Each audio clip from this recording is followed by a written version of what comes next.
വടക്കാഞ്ചേരി കരുമരക്കാട് ശിവക്ഷേത്രാങ്കണത്തെ സംഗീത സാന്ദ്രമാക്കി തിരുവാതിര മഹോത്സവത്തിന്റെ ഭാഗമായി നടന്ന അഷ്ടപതി കച്ചേരി. തൃശൂർ വടക്കുംനാഥന്റെ ഭക്തിഗാന സംഘത്തിന്റെ ആഭിമുഖ്യത്തിൽ സംഘടിപ്പിച്ച പരിപാടി പ്രമുഖ സാമൂഹിക സാംസ്കാരിക പ്രവർത്തകനായ അജിത് മല്ലയ്യ ഉദ്ഘാടനം നിർവഹിച്ചു.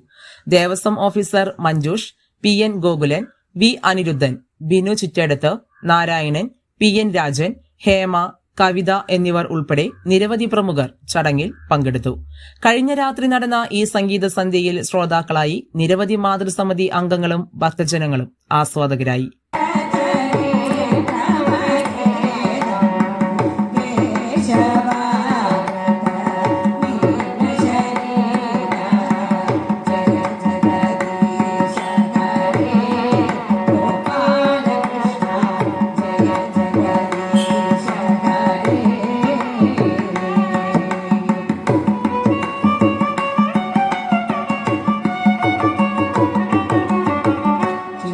Devi